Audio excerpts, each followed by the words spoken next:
Welcome, we are the Ministry of the Real Truth, and today we are going to read from the Bible in the Epic of Gilgamesh, the expanded edition by Dawn Wessel. Vessel, hope you pronounced that correctly.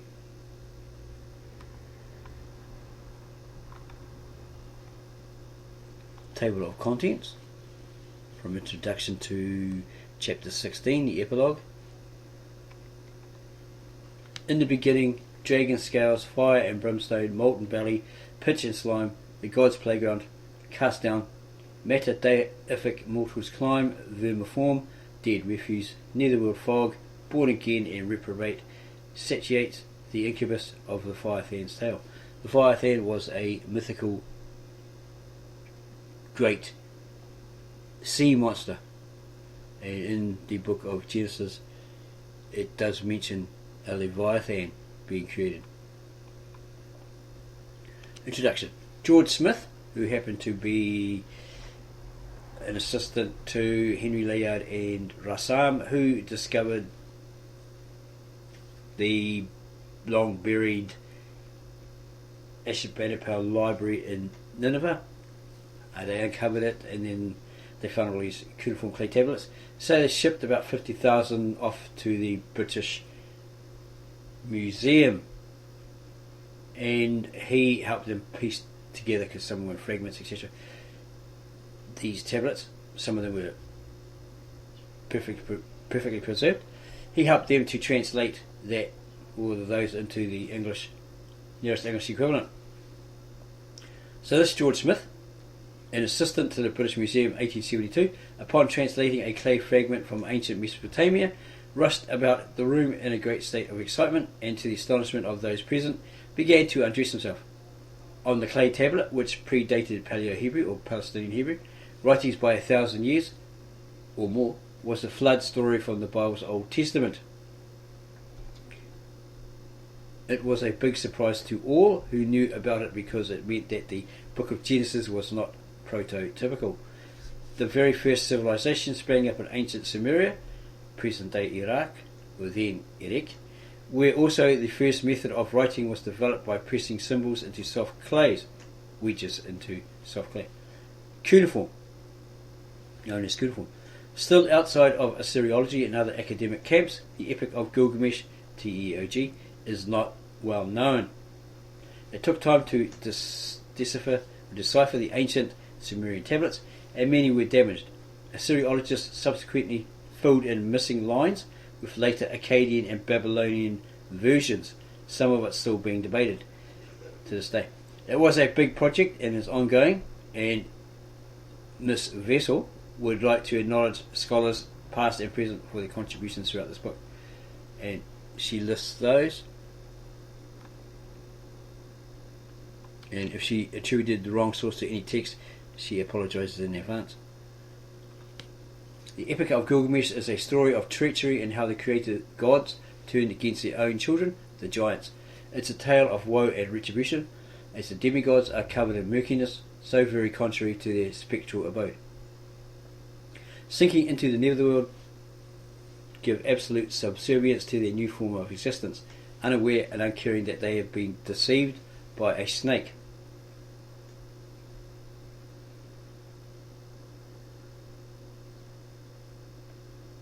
It reads like Greek mythology, the gods alive and well.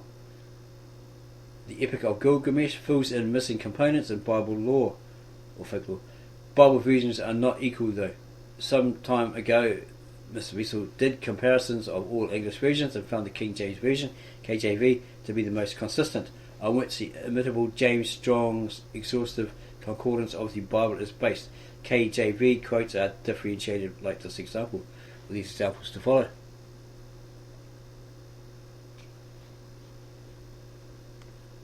Misconceptions about the Bible persist. Parallelism, repeating content, is not only in the supposed poetic books like Psalms and Proverbs, considered rhyme in Bible academic circles, it's across both Old or OT and New Testaments NT. A serious mistranslation is in the story of Moses' 2 stones, translated as tables, in the Tanakh or Masoretic Hebrew Bible and King James Version. English Bible translations after the KJV use the word tablets. the two words have very different meanings, which since antiquity has been the accepted translation in all Bible religions. Miss Wessel can certainly understood how the mistake could have occurred because the very first writings were written on clay tablets. Biblical history also attributes Moses with writing the Torah, first 5 books of the Bible or Pentateuch, yet an algorithm developed by Israeli scientists years ago reveals there are a number of writers. Friedman and Press, 2011. Yeah, it's a Jewish tradition that when something's written, they have to put a name to it. They admit that Moses didn't write the 5 books of the Tanakh, but they attribute it to him. Because, again, by tradition, they have to put a name to it. Especially, Miss Wessel would highlight what she believed within this book to be an unusual feature that, to her knowledge, is not mentioned in academic circles. Parallelism, yes. This, no. It felt like she was deciphering an unknown language that 30 years later has brought her to this point. By the following method, she was able to recognise the more subtle references to Bible and extra-biblical material in the Epic of Gilgamesh. Synonyms are substitute words, have the same meaning, but in phrases and sentences is synonymous. And when something synonymous looks nothing like its counterpart, it's called synonymy, the act of being synonymous, but which can also look similar. Synonymy tautology is repeating the same idea twice within the same sentence, usually considered a fault of style, but in this case it's just too precise. Lately, when considering a catch-all phrase, she decided on synonymatic parallelism to describe these slightly different literary devices. As you will see throughout this book, comparatively the Epic of Gilgamesh, King James Version, and extra-biblical writings don't appear to be an accident, but clever restatement which suggests that it was planned. In her earlier books, the Bible and extra-biblical writings, this is in the Lady Wessel's books, in her earlier books, the Bible and extra-biblical writings had a sense of generational continuum. Noah and Moses were different men in unique situations in isolated points in history. At the same time, she had evidence of what looked to be reincarnations of notable individuals. Enoch became Noah in the Old Testament, Elijah in the Old Testament became John the Baptist, N.T. in the New Testament, and Zerubbabel and Joshua in the Old Testament paired with the 2 witnesses in the New Testament book of Revelation.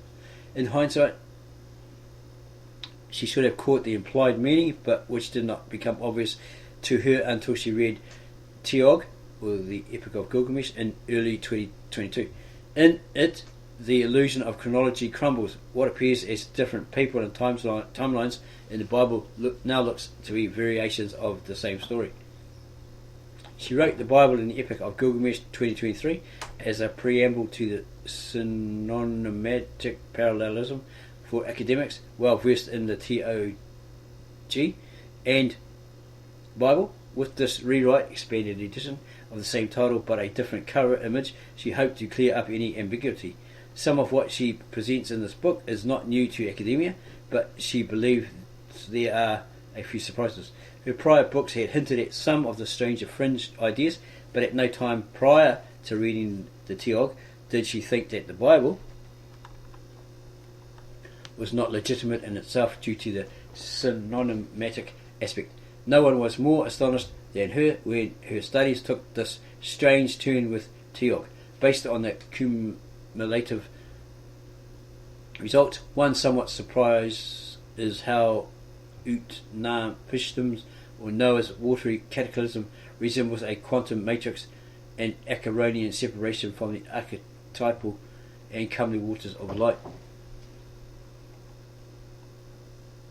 Chapter 1. Strange Waters.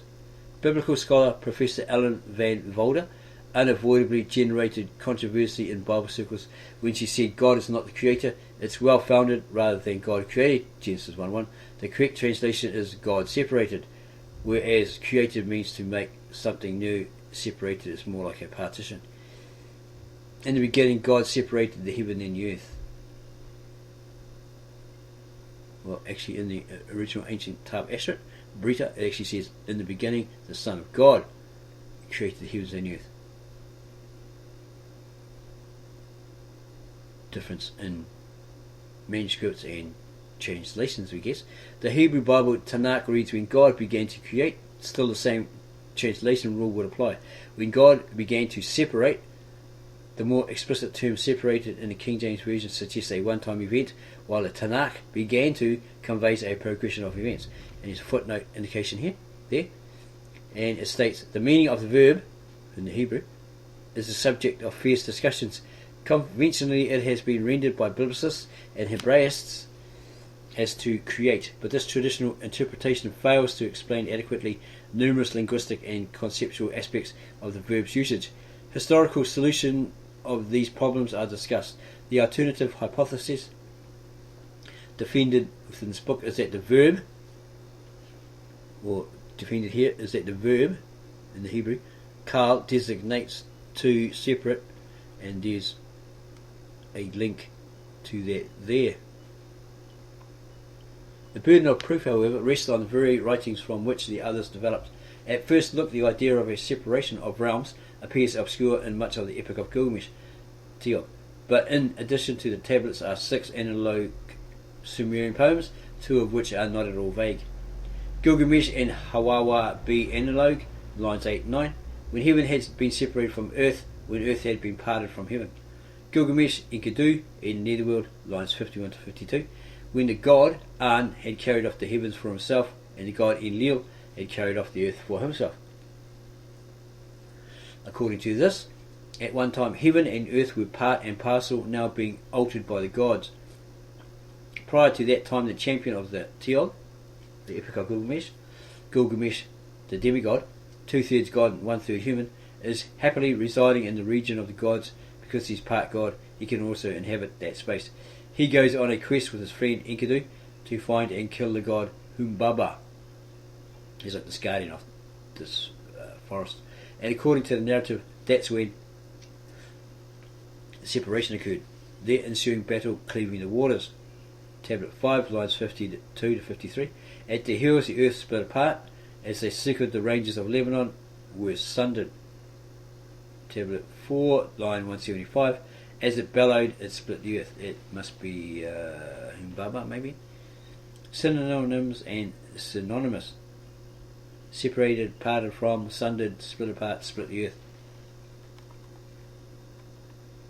Why was it necessary to partition one thing from the other? The KJV verse in Genesis 1:1, in the beginning, has a parallel in the New Testament entity which links to something else that may help explain it. And it has all these verses here to make comparisons from or with. In the following New Testament verse is an alternative term for each, though still on a single foundation. And then she has here Matthew 13:35. And there's more there. And the foundation of the world were discovered at the rebuking of the Lord. The foundations of the world were discovered at thy rebuke, O Lord. Why is it that such close duplication is occurring in two, believed to be unrelated, books of the Bible? In order to do a quick search to find parallel King James versions or verses, she would often use a base phrase, in this case, at the blast of the breath of his nostrils, a common feature of the King James Version. What would be the reason to introduce new waters that were inferior, a rebuke to the first ones? And she has examples. The channels of the sea appeared, the channels of waters were seen. It all seems to be showing that the earth world, or the earth/world, had two and very distinct phases from foundation to foundation, implying divergence. Could that be the Tohu and the Vohu or something? Or Bohu, what it was? According to Jordan Maxwell, not really sure now. Job 38:4. Where wast thou when I laid the foundations of the earth? Declare if thou hast understanding. The foundations of the world, the foundations of the earth. It infers a dramatic change. Foundations further introduces an important motive that we find everywhere in Teog, Bible and other related writings. The channels of the sea and the channels of the waters. The water motive shows up quickly in Genesis, a foremost topic, in Genesis 1:2 and Genesis 1:6. Ezekiel 27:4. And one verse adds something a comparable verse does not have, at the same time affirming other points. The newly introduced foundations in the midst of the waters have borders. Does it also mean that the initial foundation did not have borders? And here's some further information here in regards to that. And you've got Strong's definition. Gibel, shortened from H1379, properly, a chord as twisted, i.e. by implication, a boundary by extension, the territory enclosed, border, bound, coast, great, landmark, limit, quarter, space. Synonyms and synonymous. The channels of water, Psalms 18:15, in the midst of the waters, in the channels of the sea, 2 Samuel 22:16, in the midst of the seas. Borders represent the idea of strict parameters being associated with the foundations that encompass the water, seas, earth, world. Proverbs 8:29, when he gave to the sea his decree, or his law, that the waters should not pass his commandment when he appointed the foundations of the earth. Now we've actually seen this in this book. It's like the basis of Islam. The basics of Islam, and it says basically the same sort of thing. That salt water hits fresh water, but one doesn't overcome the other. There's this barrier in between, all this sort of stuff, or this channel in between the great seas and all that sort of stuff. Okay, should not pass his decree, when he gave the sea his decree that the water should not pass the commandment when he appointed the foundations of the earth. Should not pass his decree. Commandment supposes that the seas, the waters within which is contained the earth / world, cannot breach its borders. Firm limits are imposed upon the strange waters within the foundations, confirmed in the Epic of Gilgamesh, and tablet 1, line 133 to 114, regarding Enkidu, encountered him at the edge of the waterhole. He was drinking, right? He was animalistic, he was running with the deer, etc. like that. And then him and Gilgamesh apparently had a tumble, and it was something to do with some hot promiscuous woman was sent by Gilgamesh to entice him. She lay there and semi-clad and was doing all this sort of stuff to entice him, and he fell for it. And then once he did the magic with her, because she seduced him, then the animals ran away and didn't want to know him anymore. And then he was tamed by Gilgamesh, became his friend, all that sort of stuff, as far as I remember. And there's plenty more there. Previously, darkness was associated with borders, the same idea appearing early in Genesis. And lots more explanation there, referring to Strong's Concordance and some extra biblical books tell us something about the waters above. Chapter 2, Deep and Dark. No geological or otherwise scientific evidence exists to support a worldwide flood, yet the story of a deluge in the Epic of Gilgamesh in the Bible clearly describes a global event. We have a book called The Timetables of History by Bernard Goering, translated by somebody else.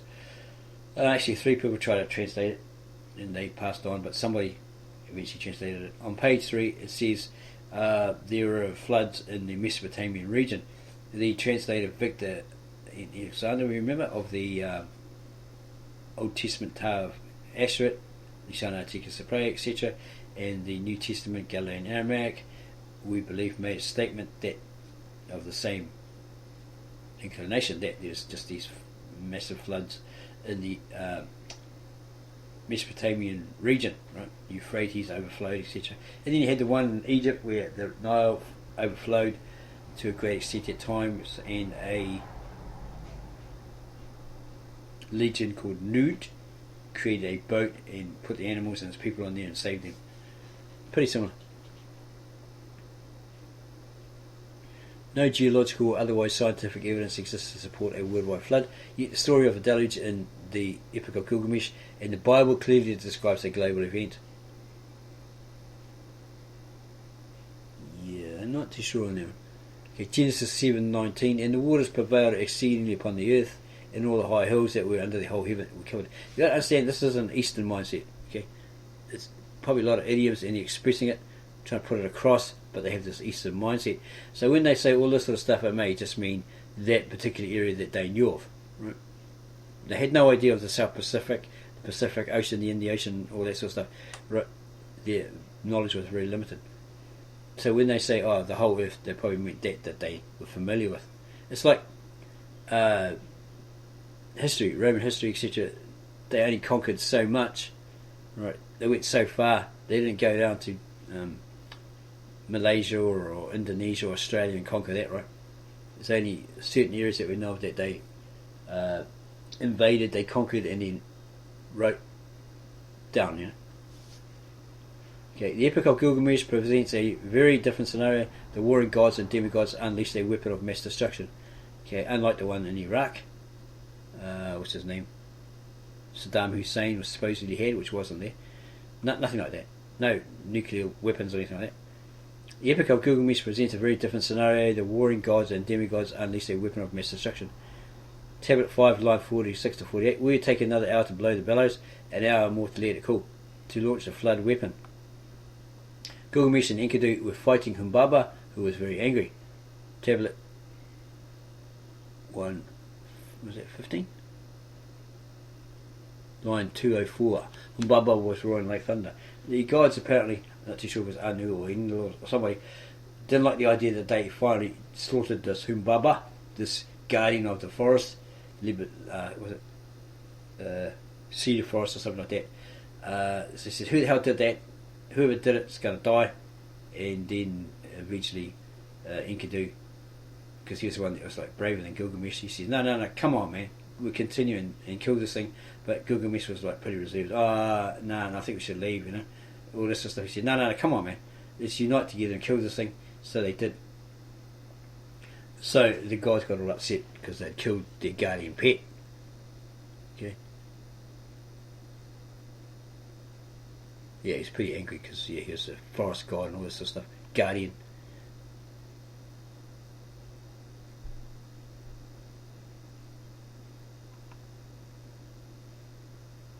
Okay, need some more information here. The following is taken from the Gnostic library and almost verbatim to the KJV verse immediately preceding. The book of Pistis Sophia, chapter 33, verse 15. Let not a water flood submerge me, let not the deep swallow me, let not a whale close its mouth above me.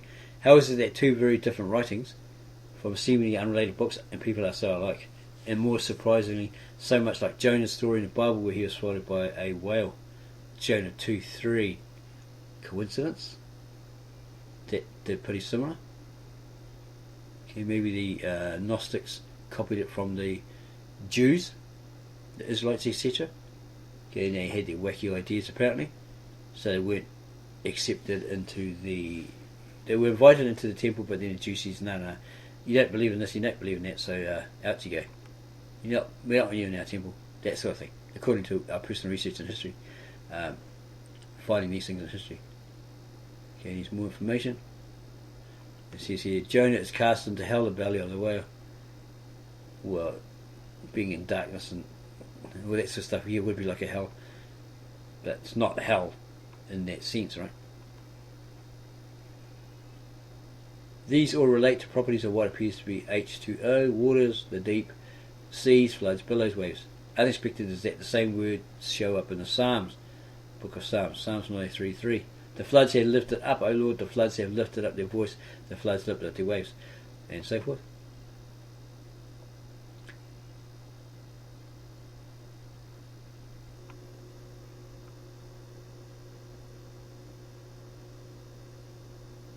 Is it even likely that infinity could have borders? In what way could an unfathomably vast universe have edges? And this writer understands it to mean that the sea, no matter how vast, can never overflow its boundaries. That's what we just said. That's what's in that Basics of Islam book that we found. Possibly in the sense that oil does not naturally mix with H2O. Yeah, oil and water don't go together. They won't mix. But you have these oils and stuff today that you cook with, and a lot of them are actually a mixture of water and a oil. So these days that type of oil is possible, but your car oil and water, yeah, they don't mix apparently. Different types of oils, right?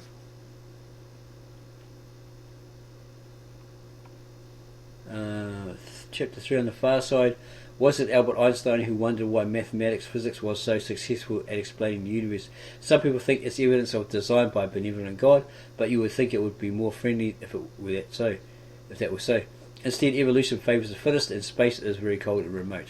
Not to seem overly pessimistic, but by the time we have the technology to really go into space to explore our Milky Way galaxy about 100,000 light years across /18 zeros, other galaxies will be completely out of reach due to cosmic expansion.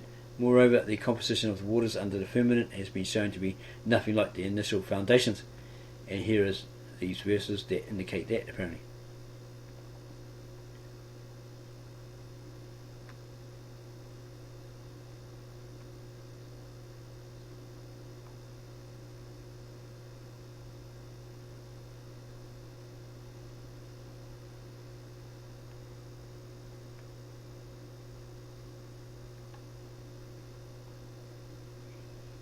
Chapter 4, Wars of Water. The Great Wall of China was built over 2,300 years ago in 9 dynasties. It's so impressive that it can be seen from space, an incredible feat of human engineering and labour intensive.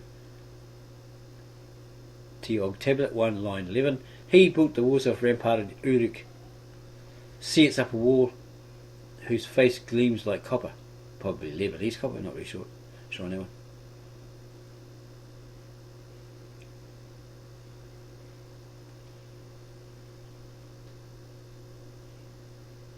It's thought that the walls of Uruk were constructed at the behest of an early Sumerian king who ruled at the beginning of civilization, but Uruk was the handiwork of the gods. Human hands could not build it.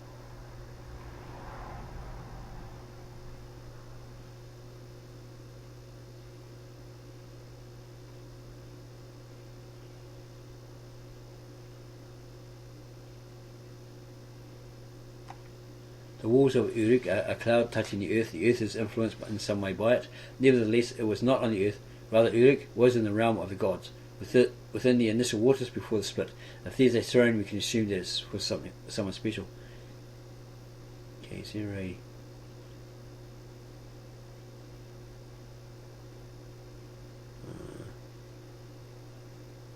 footnote indication here somewhere?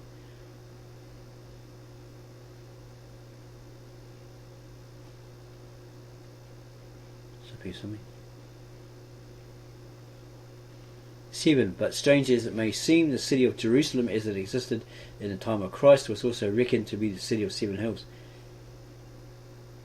This fact was well recognised in the Jewish circles, and there's a link to that. That's kind of strange, because we are looking at, we just remembered the book of Revelations, and there's a city that sits on so many hills. Let's have a look at that. See if we can find it.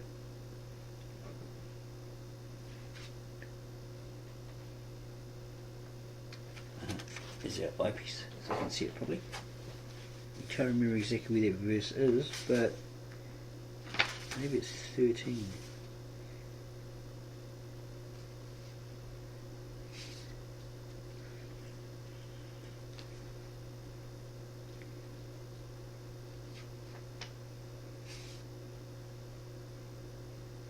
In the scriptures here, a certain place that sits on 7 hills and it has 10 kings.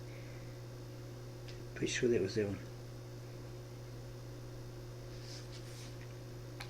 Getting back a bit further. Aha! And the dragon, this is Revelation 13:1, and the dragon, serpent, Lucifer, the devil, stood on the sand of the sea. He stood on the land and amongst all the people, right, population of people. So sea is symbolic for. And John saw that demon, this man-hater, anti-man, carnivorous creature, rising out of the sea amongst those people, right? That nation that has 10 horns and 7 heads, and on its head the names of blasphemies. I don't know if it's saying here it's on 7 hills. We know it's familiar. It's in there somewhere.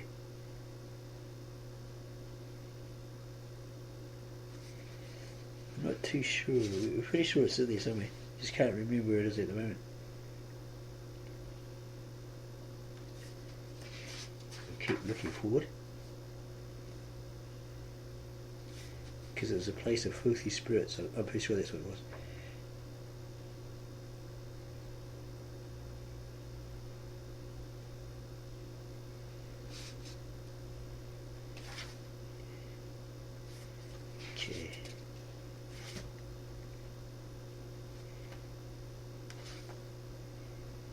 Yes, we'll leave that one. We'll put it below this video if we find it again. It was something like that. Yeah, you may identify it further on. Notable cities mentioned in King James Book of Revelation. One built on 7 hills, wise men, angels, in the time of trouble. Surprisingly, Jerusalem falls into that category, not to be construed in any way as anti-Semitism, but merely a historical point. Yeah, that's what we thought.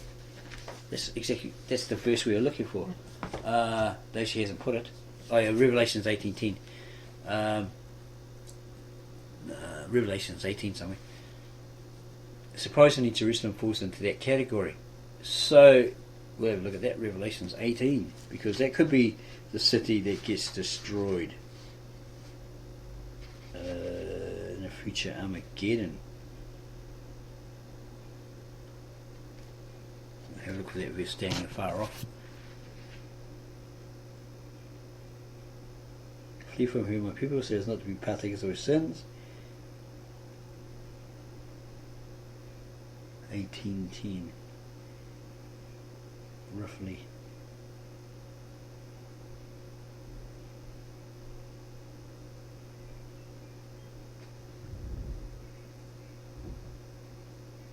Standing far off for the fear of torment, saying, Alas, alas, that great city and mighty city, for 1 hour is her judgment come.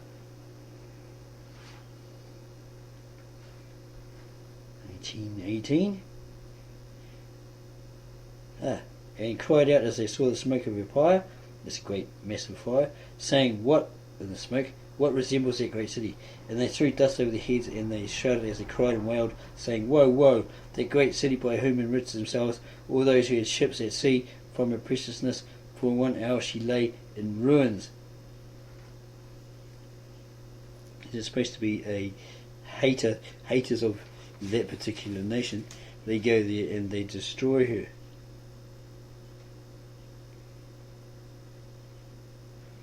Through the power of God himself. They have been given that authority by him.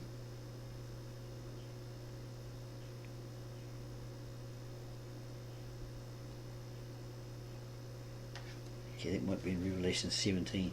We're looking at the Galilean Aramaic New Testament, translated by Victor N. Alexander, an Aramaic speaking translator from Bet Narain of Mesopotamia, Syria. Is translated into the nearest English equivalent.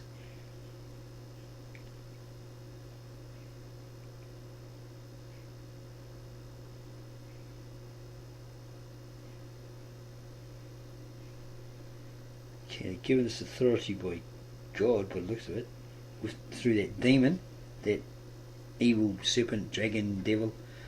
They have their power and authority they give to that demon. These will fight with the Lamb, or probably Jesus, Son of God, and the Lamb shall be victorious over them, for he is the Lord of Lords and the King of Kings. And those with him are the called and the chosen and the faithful, those who come with him on the cloud apparently. And this angel told John, the waters that you saw where that prostitute sits, they are the nations and peoples and motherlands and tongues. And in the 10 horns that you saw in that demon, they hate that prostitute, and they will lay her to waste and leave her naked, and they will eat her flesh and set her aflame. They set it to fire, right? For Allah, or God, in the Aramaic, has put it in their hearts to do his will only, and gives them their kingship, and they give their kingship to that demon, until these words of Allah, or God, are fulfilled. And the woman that you saw is that great city, which rules the kings of the world. Okay, so we thought that was the Roman Catholic Church, as many do, but in the footnotes it says for 1718, in the Galilean Aramaic translation, it says World Empire. Literal Aramaic idiomatic figure of speech, has kingship upon, approximately present day at this point of the vision. So when this Victor N. Alexander translated this particular book, in this particular chapter, it's around about 2015.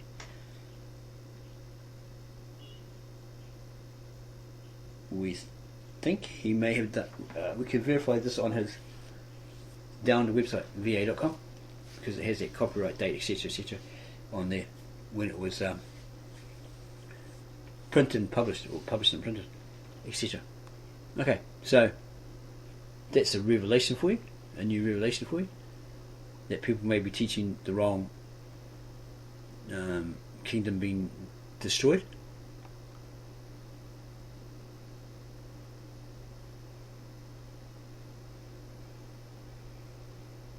The person on the throne above, the firmament, is called the Lord, and in her Wessel's earlier books, all the Bible verses and other writings seem to point to him being a god. But does an omnipotent God set up walls only to later remove them? And in fact, is the wall a metaphor for something that comes between? And here's some verses from the New and the Old Testament. In the KJV story, the children of Israel walked on dry ground land that was in the midst of the sea. So this was not the first earth. In Bible writings, the kingdom of heaven is always on God's right hand, cheek, eye, and Satan and his minions to his left. And here's the example, Matthew 25:33. And he shall set the sheep on his right hand, that's the followers of Christ, right?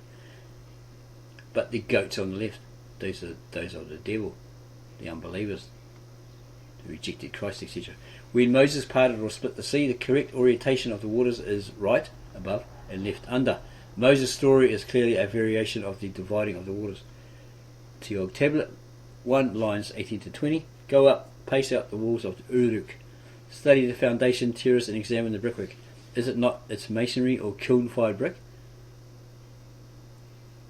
And it goes on about the Tower of Babel and how they said, let's make bricks and all this sort of stuff, bricks with stone, and make this ziggurat or tower so it can reach the heavens.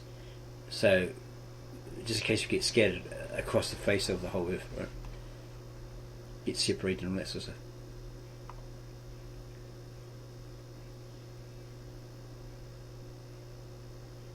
Okay, there's more information there.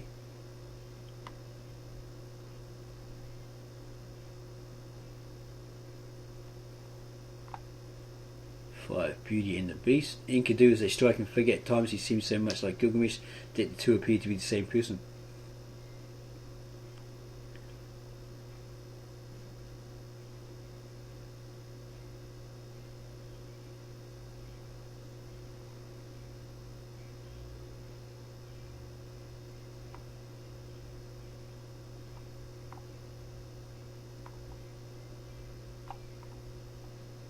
So it's a very interesting book by this lady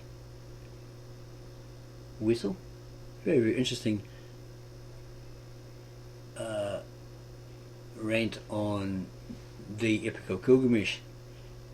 You can download this if you have a Google account or a Facebook account, something like that. It took us a while to get it, but we downloaded it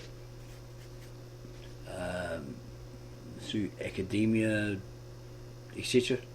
But we got it, and that's why we're showing it to you today.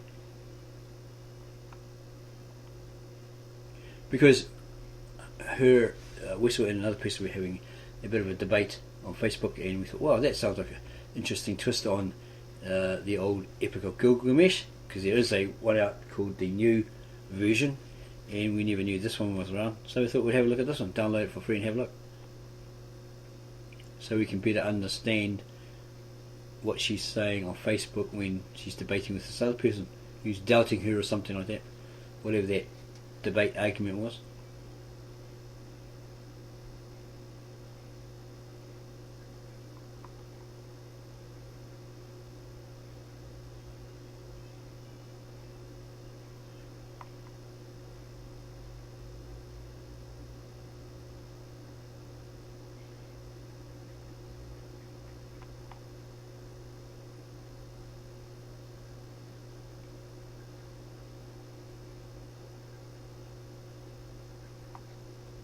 So if you found this book review very interesting, you like it, give us a thumbs up or a like, and subscribe to our channel. Add your comments below this video, and we'll get back to you on those as soon as we can, as soon as possible. And go share this new insight into the old Epic of Gilgamesh. It's really, really interesting. It's a comparison of that with biblical, by the looks of it, your comparison, and trying to determine if they're very much the same or there's vast or numerous differences. That's what we believe. Okay.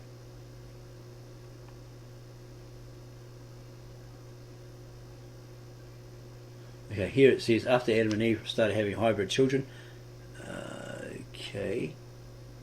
the full gods of heaven lusted after some of these females and produced children by them. Those children were the giants mentioned in Genesis chapter 6, who retained the 2/3 God element for their full godfathers, sons of God, angels, stars, etc., etc. Well, we don't believe that, because the original ancient, very old Tav Ashut, the Aramaic, and the Lishana Artika Saprea, the sacred scribal language of God, that which he spoke to Adam and Eve in the garden, and the men at the Tower of Babel spoke, one to each other, while putting a cigarette, or the tower, used. And it's very, very different. There was the pre-Adamic Adams, or the Cro-Magnums, or Pro-Magnums, or what you want to call them, whatever they're named, way before these Neanderthal mans, as stated in the translator Victor Ian Alexander's theory of the Aborigines. Those came later, and they were from they're discovered in the Neanderthal Valley by someone, certain people wrote. So yeah, that wouldn't be them. So as someone kindly suggested, it's probably Cro-Magnon or something like that, something way earlier than those Neanderthals. Yeah, so they're pre-Adamic Adams, according to the Brita. It's got it there. When Victor Ian Alexander translated it, he's quite shocked that it actually said that, and it's agreeing with archaeological and scientific findings, and it's probably the only one that actually revealed that, right? Showed that. Okay, he's not making it up or anything like that. He actually found that when he translated the Brita into the nearest English equivalent.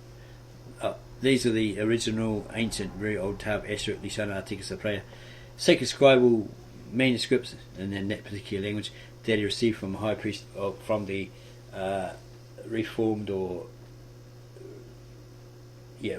Apostolic Church of the East, because the original was destroyed apparently.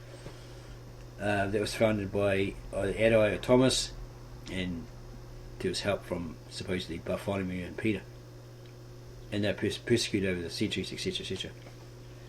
So yeah, very, very different. All this watches and giants and all this sort of stuff. Nah.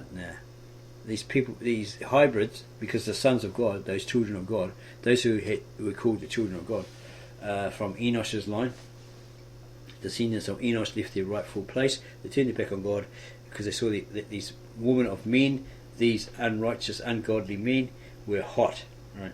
So they chose anyone they wanted. They married them as many as they wanted, and from them came these offspring, these descendants, who were like strange hybrids, freaks, giants, etc. Okay, so there's plenty more here. So as you said, if you liked this video, give us a like, subscribe to our channel, add your comments below this video, and then share this video with all your friends, families and others.